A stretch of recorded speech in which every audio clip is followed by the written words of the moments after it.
All right.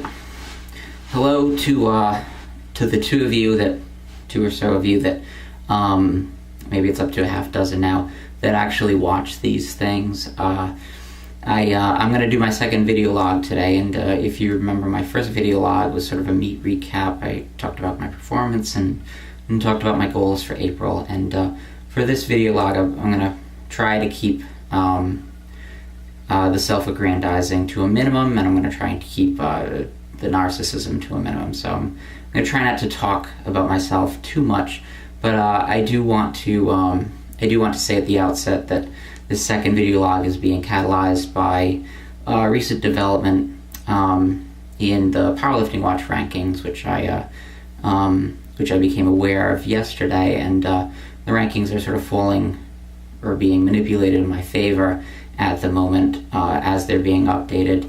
And it appears as of now I am now tied for the number one ranked squat at 501. This is at 148 pounds with Tony Conyers, and my total is moving up to number 2.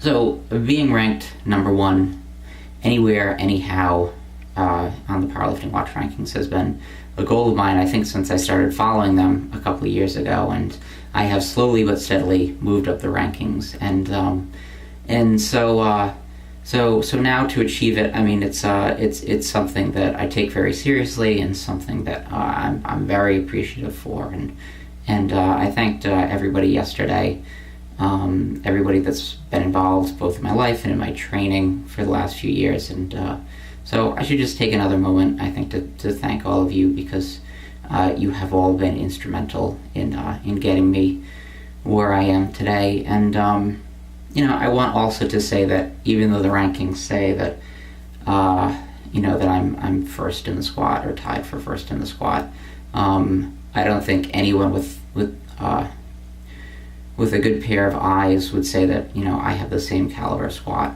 as a Tony Conyers. I'm very fortunate, and it is almost fluky that I am in this position right now. He's clearly still a superior squatter to me. I mean, he's squatted in the mid fives at 148. So, and still clearly a superior lifter. But those are the sorts of guys that I looked up to, both literally and figuratively. I looked up to them in the rankings because they were higher than me.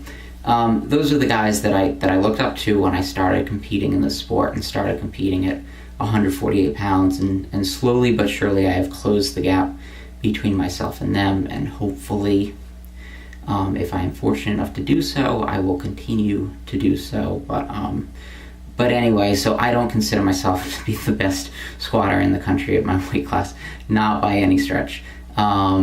But I appreciate the ranking. I'm very proud of the achievement, and I'll try to add to that squat in April. So, and I think things are moving in the right direction for me to be able to do that.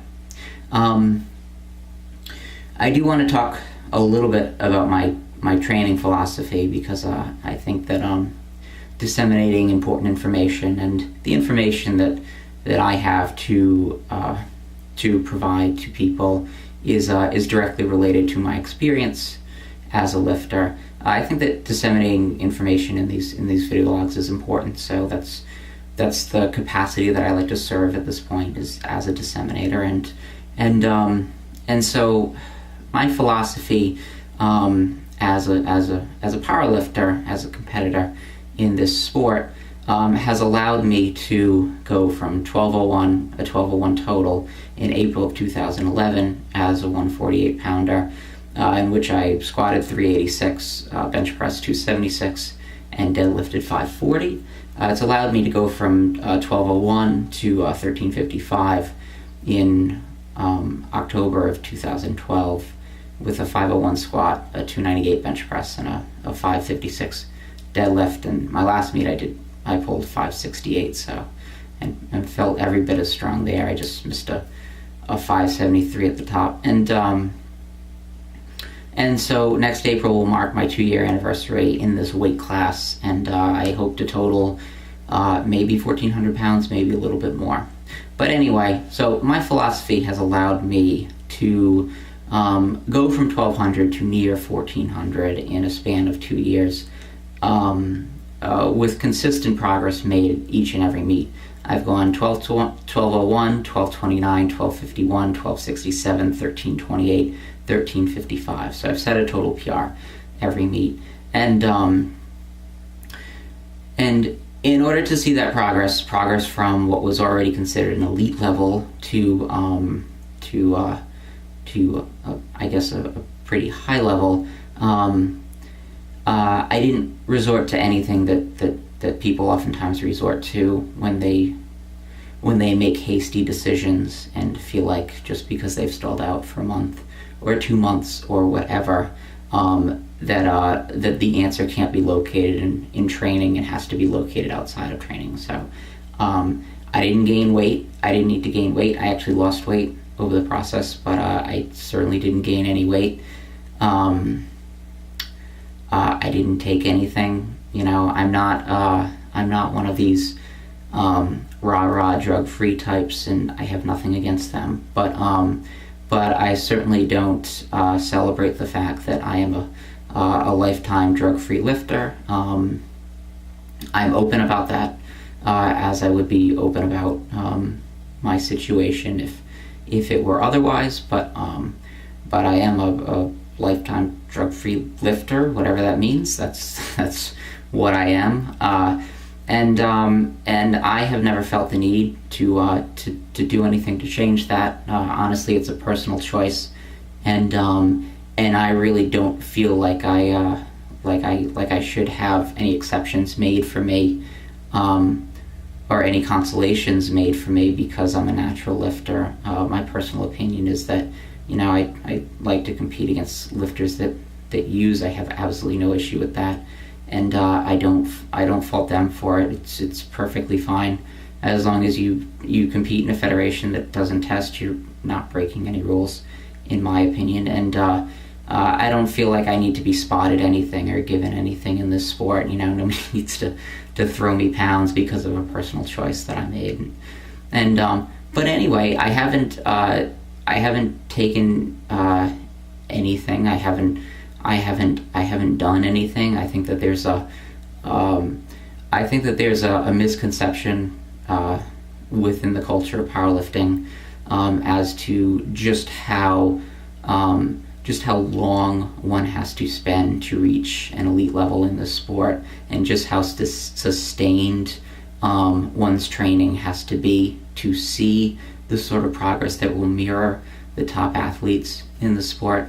And so I think oftentimes what happens is people have their own ways of doing this, but somebody stalls for a month or 2 months or whatever, and they start looking for answers outside of training. And I think that the first address is always in training, because I think if you clean up your training, you can always add 5 pounds to a max. It's just a matter of cleaning up your training, doing something a little different, doing something that works for you. And case in point for me is my bench press, which was stalled for a little over 2 years, actually, because I benched, I paused 300 when I was weighing about 170 pounds before I had started powerlifting. And since then it's been up and down and up and down and up and down, and I have tried a million things and they haven't worked, but I have continued to look for the answer inside of training. And now I paused 300 at my last training cycle. I did 298 in my meet. That was my third attempt, so I didn't miss any benches. And in addition to that, I'm breaking all my rep PRs. I did 240 for 9, all paused this cycle. I did 225 for 12 on a floor press recently, and I posted the video of that. And that's just, for me, that's a mind-boggling number. I've never come close to that. I don't think I've maxed on the floor press above about 260, but I found a training protocol that works for me. At least it's working right now, and it's one that I'm going to stick with. And it took me 2 years to find it, but the point is that the answer was out there. The answer was out there, and it could be located within my training protocol. And I think a lot of people forget this. If you're benching 225 pounds and you weigh 180 or 190, you don't need to drink a gallon of milk a day to improve that bench press, okay? It's not a leverage related issue, it's a strength issue. It's a strength issue or a technique issue, or you just plain suck at the bench press issue. And what you need to do is you need to bench, and you need to bench for a while, and you need to get your shit together, and you need to figure out what you need to do training-wise to improve that bench press.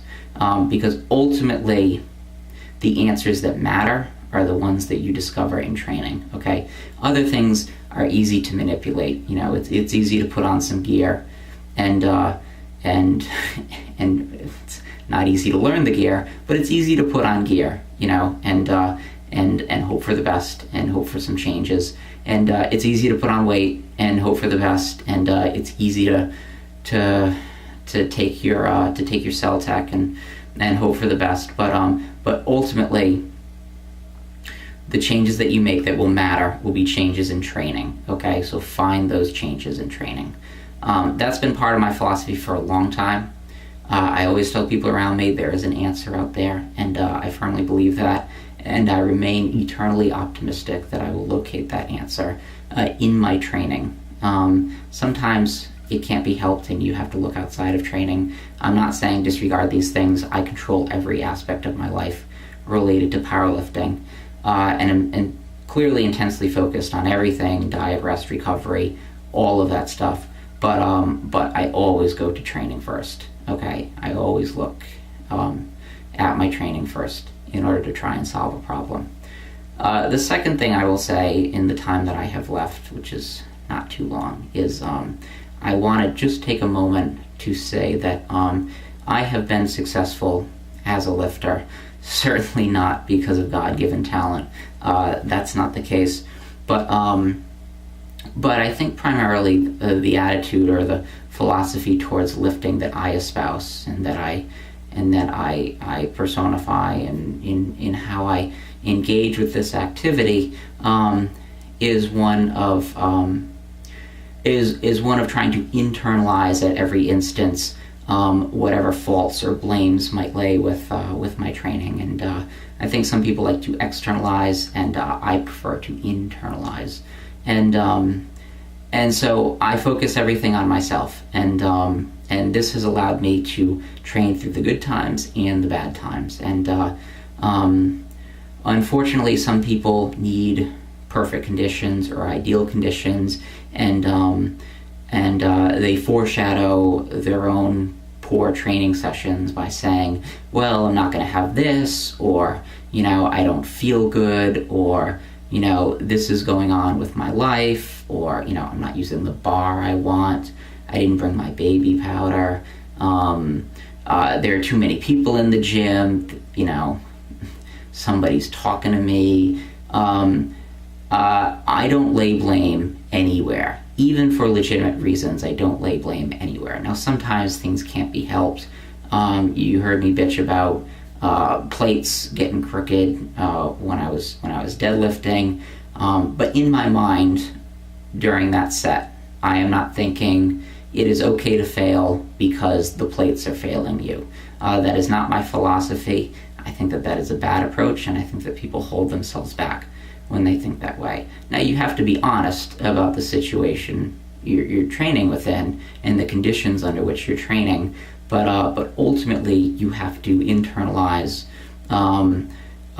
any issues that come up regarding your training, and you have to take responsibility for it, and you have to say to yourself, in spite of X, Y, and Z, I will perform this to the best of my ability, and hopefully as well as I have ever done it. And that's my goal in everything, every day in training, is to do it as well as I have ever done it, regardless of what I'm doing, regardless of what the weight is, the set and rep scheme, whatever the goal is. I do it as well as I can, as well as I have ever done it, or at least I try to. And this is this philosophy has carried me pretty far, because I don't allow myself to fail, I suppose. I continue to train, and if issues come up, I don't allow them to cover up for my own inadequacies and my own failures. And So that's what works for me. It's been working so far, and it's going to continue to work because it's the only way I know how to think about this. I hope it's going to continue to work. But anyway, I'll cut it off here. It's been a long video. Take care. Talk to you again soon.